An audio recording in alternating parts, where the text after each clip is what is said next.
Yo, what's shaking, everybody? Welcome back to another edition of the Orange Bloods Texas Football Channel. I'm Geoff Ketchum. That's Anwar Richardson.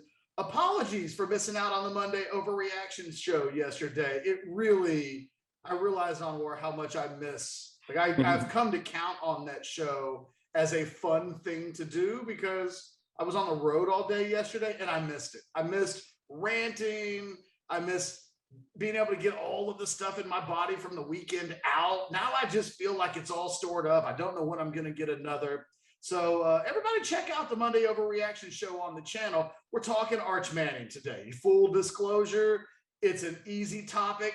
We'll probably do it 100 times. We will alternate Arch Manning and Quinn Ewers days back and forth with videos because we know you can't get enough of them. I'll just ask you from the very beginning, like the video if you get a chance, subscribe to the channel if you haven't already done so, because we do it daily. It goes down daily here on the Orange Bloods channel. Get the notifications, do all that jazz. And by all means, leave your comments in the comments section with regards to your thoughts on what we're about to talk about with Arch Manning, which it was Anwar's idea coming out of last night's win by Georgia over Alabama in the national championship game. Both of us have seen a lot of Arch Manning discussion on Orange Bloods, on social media, with the suggestion being that last night cements the Arch Manning to Georgia thing that kind of exists out in the recruiting sphere. Is that what you thought last night, Anwar, that as that game was wrapping up, it's like, oh, that's a wrap. Georgia now, it's pretty hard to run away from Georgia if you're Arch Manning. I mean, there's two things, programs that he would have to run away from. One, Georgia, which obviously for everything that you just said, you did fresh, won the Natty. They will be the sexy, topic, pick, everything like that. They've got a lot of young talent on that team, infrastructure, Kirby Smart, like all that. You look at it and say, that's amazing. Then there's Ole Miss, right? And the family ties that they have with Ole Miss, with grandpa going there and then dad and the uncle then going to Miss. So you have the legacy of Ole Miss. So that's two things that working against you to then run to Texas, which is coming off of 5 wins and the struggles of all of last season. You've got one program in Georgia that's saying, here we are, finished product. You want to go ahead and add to it. And there's a layer to that we'll get to in a second, which is the Manning family not wanting to feel like they're a savior of anybody's program, a school that they're attached to.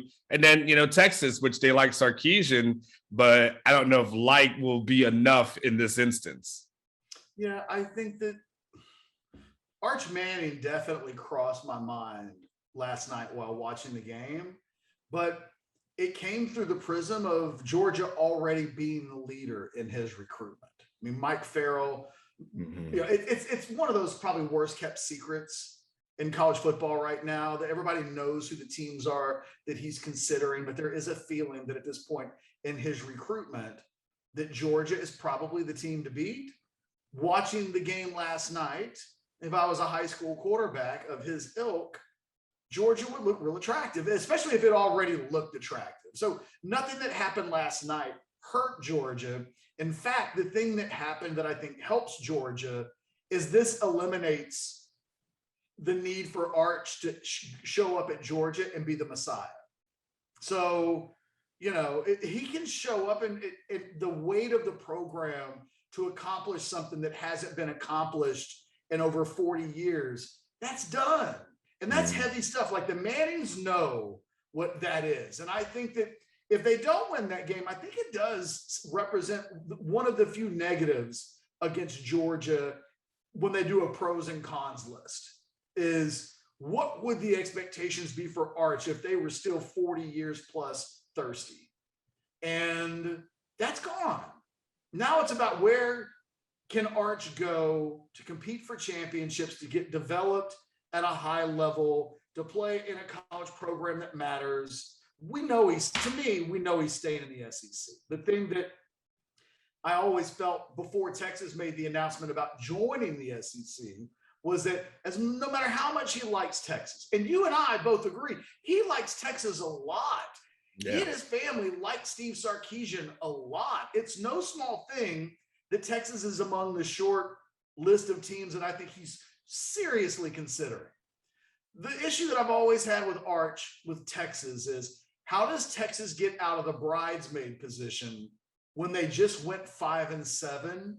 You can't really tell Arch specifically when you're definitely going to be in the SEC. And he can't know for certain that he's not going to be wasting his time at Texas. This recruiting class helps, but this is a team that just went 5-7, and it might take more than 3 years of Arch Manning before Texas is completely ready to compete for a championship in the SEC. So Texas looks like a great option. How in the Manning orbit it becomes the best option is always the thing that I thought would prove to be pretty tricky. I mean, I think Texas will be at the wedding, but I've thought that unless they had a great season on the field this year, that it'd be hard to rise above first or second best bridesmaid status. And even our own sources that have talked to people who have familiarity with the thought process by the Mannings have admitted that like 5-7, that didn't help Texas. Yeah, Ketchum, to your point about, because I want to go back to the Messiah thing and then jump off of that. The one thing we know about from the Manning family, from our reporting, has been they've seen and been in this savior role before, and they don't want that for Arch, right? They've seen the savior role was at Tennessee and all the pressure that was associated with that for Peyton, and then all the pressure that was associated in Indianapolis to win and carry that program. Eli, following in everyone's footsteps, and then going to New York, right? And then having to be the savior there in New York. And, how many years was Eli criticized for stuff there? And I know it's a different market. So the one thing we know is that they don't want to go into a situation where like Texas is probably the worst out of it, where they're like year 5-7. Now you can say Quinn Ewers is somewhat of a buffer, potentially there. It's because we expect Quinn to be good, but they have to go off of Ketch what they see today, right? Yeah. Because Ketch, like you tell me from your experience, especially a guy like Arch, he'll probably make a decision, spring, maybe summer at the latest. Usually that decision comes no later in the summer to help with the recruiting class. Am I correct with that? Well, yeah, and you have to consider this. A lot of schools are going to be holding out for Arch. So Arch slows down the entire quarterback recruiting cycle to a certain extent until he makes his decision. And then all of the teams that end up bridesmaids can then make decisions before them. So you're not going to see Texas get all crazy and offering other kids. And what that might mean is that they lose out on a guy. I mean, many moons ago, Texas, probably the most famous situation in UT football history of this type of thing happening was Texas went all in on Rhett Bomar back in 2004. And there was a kid named Stephen McGee right down the street at Burnett High School. And Texas A&M knew they weren't involved in Rhett Bomar. So they went for the second best guy and was like, you're our guy. He commits there. Back then, Kirby Freeman went to Miami. And then by the time Rhett Bomar made his decision, he picks Oklahoma, and Texas looks around and there was nobody left for them. They were the kid playing musical chairs that suddenly didn't have a seat. I think Arch and his family will be conscientious of our decision means a lot. If we're going to Georgia, we don't want to hurt Texas by or Alabama or anybody else that they're considering by stringing this thing along. And I bet we see Arch Manning, Freudian slip. We'll see Arch take a couple of more unofficial visits in the spring. I think I'll be shocked if we get to June 1st. That feels late. Because typically, look at what happened last year with Malik Murphy. Like, the dominoes in quarterback recruiting are the first thing to fall down in college recruiting. It's the first thing. Everybody else happens afterwards. But the big-time quarterbacks generally are off the board by the end of March. So I think it's possible that Arch will take a couple of more visits, but I also could see a scenario where, look, if he knows where he wants to go, I think they'll do whatever they think they can get, whatever makes it easier on Arch and makes less of a spectacle will probably be the thing that they would want to do. So it becomes interesting to see where, in fact, they go, how much latitude exists for him to still take visits and consider his other options. But I don't think he'll do this thing for long, because any school that recruits Arch and is seriously committed to trying to win his commitment has to basically sit still with the rest of its quarterback recruiting. And if you're Texas, that's a dangerous game. It's not dangerous for Georgia right now, but for Texas, this isn't a year where in-state there are a lot of great options. So they're probably going to have to go out of state to solve their quarterback needs in this class. And that in itself always makes it a little bit trickier, because kids want to be loved and they don't want to feel like you're their second choice. So his commitment rages on, but I think it's all of the little things that we'll need to keep an eye on. For instance, how long does Texas wait before they start to really make some other quarterback offers, right? I mean, at what point do we see Texas start doing things that suggest it's not just Arch or bust? Right now, it still feels like we're in an Arch or bust territory. Boy, I don't know that you can do that forever. You can offer other guys and still tell Arch, you're our main guy. It's hard to offer other guys and tell them, whoa. We're offering you, but we don't really want you to make a decision just yet. If you could just wait until this other thing happens. It's really tricky at that point to do that song and dance. I think that's the thing that Texas has got to ride out, to figure out when becomes too late to make sure you're not exposed in a bad way. And they'll have to do a good job of reading the room. So here's a question, Ketch. If you're just Sarkisian, and I, it's funny, I mentioned Ole Miss. I should have mentioned Bama, obviously, is one of the people in the sweepstakes. So if you're Texas and you're Sarkisian and you're going against Georgia or Bama and Ole Miss, for Arch, what's the pitch? Like, what's the Sarkisian pitch? What is it? It can't. Clearly can't be NIL. Arch will be Arch wherever he goes. So NIL will have no impact. What do you tell that guy? I think your pitch is there. Of those schools, the school best to develop your son as a quarterback and into an NFL quarterback is me, Steve Sarkisian, not Bill O'Brien. No offense to him, who's perfectly sound guy, but ask a Houston Texans fan how they feel about him being in charge of the quarterbacks. Same thing at Georgia. The other thing about Georgia is the depth chart looks really nice for him right now. I mean, they don't have a Quinn Ewers or even a Hudson Card on the roster that would potentially get in the way or block it. I mean, they'll be okay. They will be. They need to get somebody in the portal. They can get somebody in the portal, but they're in a position where they can accommodate Arch in any way Arch wants to be accommodated. That's a good thing for Georgia. I think that if you're Texas, you just have to lean on the fact that Steve Sarkisian is the best guy to get the most out of any college quarterback in the country. Look at the resume. I don't think that's enough, because it still doesn't excuse the fact that Texas is a risky proposition at this point. Steve Sarkisian is closer to getting fired than he is getting an extension until he starts winning some games.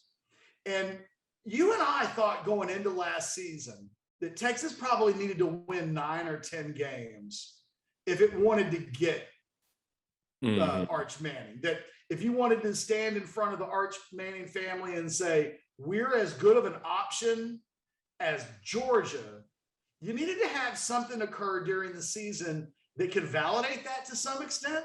The opposite occurred. They went 5-7. They literally did the exact opposite of the thing that we thought they would need to do. And I don't know how Texas overcomes that. I don't know how when Arch and his dad sit down and Arch says, man, I really like Steve Sarkisian. And if his dad turns around and says, I do too, but Arch, are they going to be good enough to absolutely surround you in ways that guarantee you will matter in college football and the team will have the type of success that we'd like to enjoy while we're playing college football? Texas can't answer that with an affirmative right now. They just can't. It's all speculation. And the thing about Arch Manning is he comes from a family that doesn't want to take a risk and doesn't have to take a risk. His son's not a 3 or 4 star kid that might have to take a leap of faith. They just need not screw it up. So where's the best place that offers the least amount of downside? It's hard for Texas to make that exact case. Georgia's in a good position right now. I'm not saying Georgia's getting Arch Manning, but their platform and what they have to sell, to me, looks really formidable at this point. Yeah, because nothing's going to change on the field now between now and June, let's say when he makes a decision, right? So everything they've got the body of work, right? They've been able to see everything that Georgia has, whatever Kirby Smart has told them that Kirby Smart makes the phone call today to Arch and is like, see, told you, I told you this is what we're going to do, right? If you're Nick Saban, you make the phone call and you say, and I don't know if there's a dead period or not, but if you're Nick Saban, you go, hey man, you saw what our QB was able to do, and we'll be able to get developed, but we can use you, so on and so forth. Yeah, I mean, exactly, right? And are we going to be like, oh, it's over for Bama? Like none of us are saying anything crazy like that. And then, and Steve is going to have to go back to like, I develop guys and I do so on and so forth. But, we look at stability, if you look at stability, right now, Alabama's stable, we know Georgia's stable, but we also know that if this is a 6-7 win season, we start talking about hot seats, with Sarkisian after that. And we know this, the fan base here is not that patient. So, I mean, there was a guy that was fired after 4 winning seasons. So what happens after, 3 subpar seasons? That, you know where I'm heading with that one. So it'll be interesting, but I feel like all the horses are in the barn at this point. They have everything that they need to make a decision. Now it's just about him saying, okay, we're evaluating stuff like to your point, Ketch. What helps Texas is if they evaluate Texas differently, and then go, we're not evaluating it on the wins and losses, but we're evaluating on different things. Like you said, to your point, quarterback development.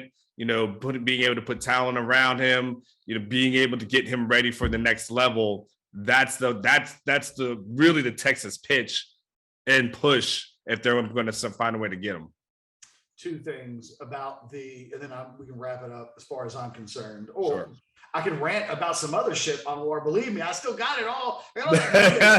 You missed it on Monday. You missed it on Monday. There has to be a form of punishment that exists when you can't make the Monday show. Anwar's serving it up to me right now. I think it's a little bit like Texas is like that guy who's dating a girl and she loves everything about him except he doesn't have a job. And in 5 months, he still doesn't have a job. He can't answer the job question. So she's got to make a decision about long-term future. She's going to keep on dating this guy who doesn't have like the career placement of like where I want to marry into. Like Texas can't change that because the girl's making her decision on who she wants to be with before you can change your situation. So she could like you a lot. There could be a lot of reasons why she spends time with you, but to say I do, or you're my guy, you're my commitment choice, when she wants more out of you and you just can't do it. I mean, it's elephant in the room when it comes to decision-making time. The other thing I would say about what you were talking about with regards to security on the coaching staff, weirdly, not weirdly, it's just the way of the world. It's how the cookie crumbles. Kirby Smart, of all of the coaches involved in this discussion, is the safest choice. He's from Georgia. He is at his dream school. It doesn't feel like there's another school in the country that Kirby Smart would leave Georgia for. There's no need to. Like, he's where he wants to be, and he's young enough now where he could be there for like the next 2 decades. Whereas Saban, he's going to call it quits eventually.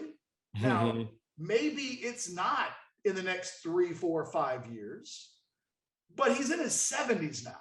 So we're at that point in his career where if you're Arch Manning, even if Nick Saban says, I'll be here till 2025, maybe, but maybe not.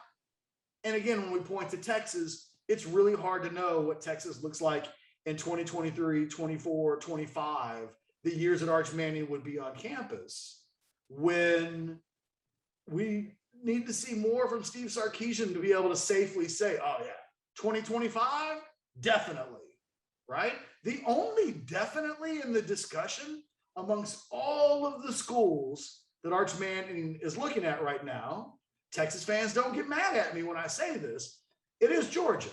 For the reasons that I just outlined. Every other coaching situation has a little bit of nuance attached to it with regards to what will it look like in a couple of years? Are we sure? Everybody except Georgia. Kirby Smart is going to be there and probably going to be there like for a long time. I mean, he's still a young dude. He's looking at his 40s. So, he might be there 25 more years. Although that rarely happens, still, he's where he wants to be. He's going to be there for a while. And I don't know that even if you look at Ole Miss, do we really know if Lane Kiffin's going to be there in a few years? Do we know that he'll be there next year? We don't. We just don't. There are probably very few college coaching situations in America, maybe Lincoln Riley at USC. Although I might contend that if he blows it up at USC, maybe that's when we see him exit for the NFL. Everybody's got a little bit of a asterisk next to it in this conversation, except weirdly Georgia. And if Georgia loses last night, Anwar, maybe you're looking at that as a negative. You're like, oh, Kirby Smart, not good enough to get Georgia over the top, just good enough to get them close, and he's going to be there forever. That could look like a negative potentially, except he won last night, and now he's a made man. Now he's beaten Saban, and he's got a national championship ring, and can't nobody ever say anything about Kirby Smart ever again. He's a made man. Yeah, the made man, like I said, picks up the phone call the next time he talks to the Mannings, and the conversation's so much different, because everything there's no questioning. It's just a lot of head nodding at that point. You're like, yep, sounds good. Yep, you're right. Great. Yep. And, it's winning cures a lot. And in this equation, a lot, something like that does matter. Be a whole lot of, can you imagine by how many more points we would have won that game if we had a quarterback as good as Arch playing for us? Yeah, that's a totally different conversation. And then what about future things, Ketch, will be if not Arch, who are the other guys on the list? That'll have to be a future video for us. That will absolutely have to be a future. And look, I'm all for if you ask me what would I do, I think in the short term I'm still all in on Arch Manning. But if I'm the coaches, I'm probably having a conversation with Arch's dad. And I might ask, like, hey, if I'm Steve Sarkisian at some point, I'm pulling Cooper Manning aside. And I'm saying, hey, are we wasting our time? Like, you're not going to hurt my feelings. It's better for me to know and to be able to make moves accordingly. Or, like, are we doing the right thing by hanging in here until the very bitter end? Maybe Cooper Manning tells him straight up, like, what's what. But at some point, that probably needs to be a question that's asked just to make sure that whatever decision making you're choosing with regards to the quarterback position in 2024, you're doing it with as much information as possible into making that decision, as opposed to, I think we're okay. Like, I don't know that that's good enough, because you can make mistakes by, I think I'm good enough. At some point, just getting a little real and being like, yo, level with us. And the moment we start seeing Texas get active on the quarterback front with offers, probably will be that time when they haven't given up on Arch Manning, but maybe somebody in the Manning family leveled with Texas and said, hey, I can't promise you anything, but I would start looking for backups if I were you. Yeah, and the last thing I would add into that, Catch, you're right. And I just, one of the things I learned was that the Mannings, Arch plays basketball for his high school team. They don't have any visits planned to any program, until after, basketball season. After basketball season, they'll figure it out. So you're talking to March.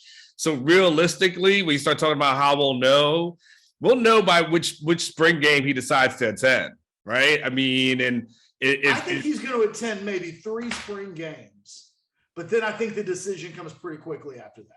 Yeah. But if you're Texas and you don't do anything until May, it's dangerous. Now, the good news, you've got Quinn Ewers. So it is a bridge build. You know what I mean? Like you can, and you have Malik Murphy. So the success in 2023, I think, allows you to maybe be a little risky, but Sarkisian won't want to come out of the class with either 0 or an option that's not at the standard that he wants to be recruiting at the University of Texas. And so far, the 2 quarterbacks we've seen him take, one was a number 1 quarterback in the country prospect, and the other was a national top 50 guy. So we know he has high standards for how he recruits that position. How you make sure that you're coming away with something like that in 2024, if it's not Arch Manning, is a difficult path. Again, in part because in-state, this isn't the year that this past year, quarterbacks are falling off of trees. You had Ewers and Klubnik and Weigman and Nick Evers. And, a guy like Nick Evers was the 4th or 5th best quarterback in the state this year. He would be clear number 1 in 2024. It's just a different year, and that's the way it goes. And if you're the Longhorns, you cleaned up in 2023, so it does give you, I think, some grace. But, at the end of the day, if that was true, why are you going after Arch Manning in the first place? Because you want the best, and you don't want to settle for something that is clearly less than best. Look, Anwar, you got anything else? I'm good. Tell us what you think about Arch. You think Texas is still in it? Make the case for Texas. I'd love to hear your Steve Sarkisian sales pitch to Arch Manning. What did I leave out? Is there something that I left out of the sales pitch that takes Texas to the next level? Leave it in the comments section. Subscribe to the channel, do all that stuff. We will be back tomorrow. But for now, for Anwar, Richardson, and myself, and look, we wore different colors today. Seems like a rarity. I really did expect Anwar for you to be like in a gray sweatshirt, and us to do this thing where we're always wearing the same color. For the 2 guys who look completely different in every possible way today, we thank you for watching. Really and truly, we appreciate it. Have a great day. You guys take care of each other. Later.